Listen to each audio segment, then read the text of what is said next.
Speaker. I call the Honourable Member Catherine Delahunty.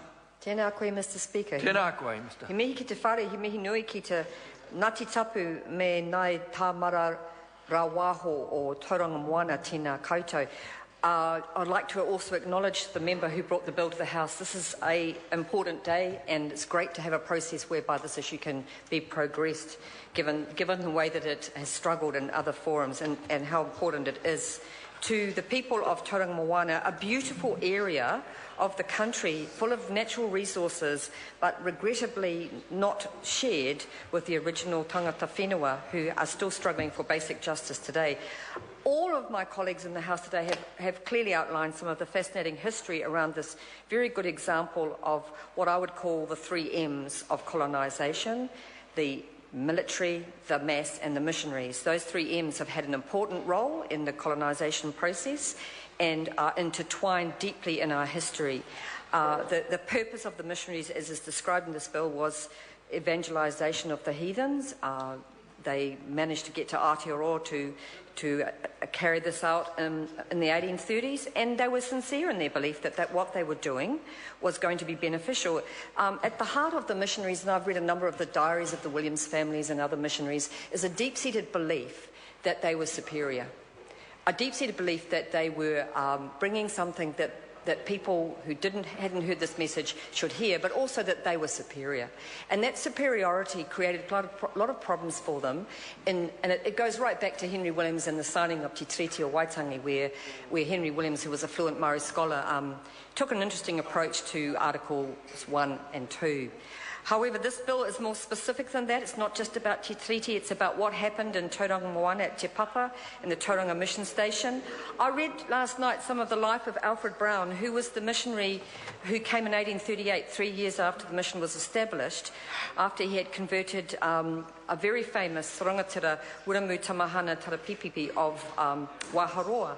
And he had an interesting life, Alfred, and was very sincere, but he also purported to have purchased this land from the hapu, and as others have said, his understanding of what purchase was deeply framed by the Western individual property rights view rather than the understanding of what customary rights, reciprocity and land is actually about for the people of that place.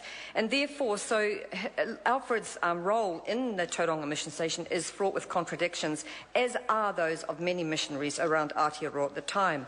And Alfred's mission, he was involved in attempting to minister to the wounded and the dead at battles of Gate Pa and Te Ranga, and he did attempt to be impartial, it is said, but it's also suggested that he lost the trust of the local Māori people, not only because of this Otamataha land issue, but also he was deemed to be associating with their enemies. So he was in, as many missionaries were, in an invidious position where he had a particular set of goals that he failed to carry out. Because his aims, he said, were to protect Māori from European influence and convert them into perfect Christians, which is deeply contradictory given that he was a European trying to convert them into a European view of the world.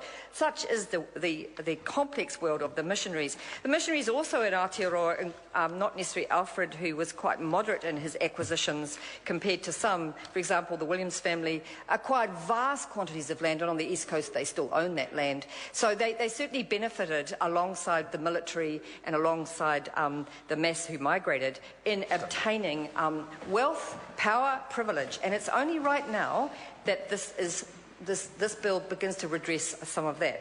So the Green Party is very pleased to support this bill. We think it's high time, after this very long battle, that these people, these hapu, should actually get complete authority and control. But as our first speaker said, already the land has been unutterably altered. There's a hotel on it. They will get the financial redress, which is a great thing.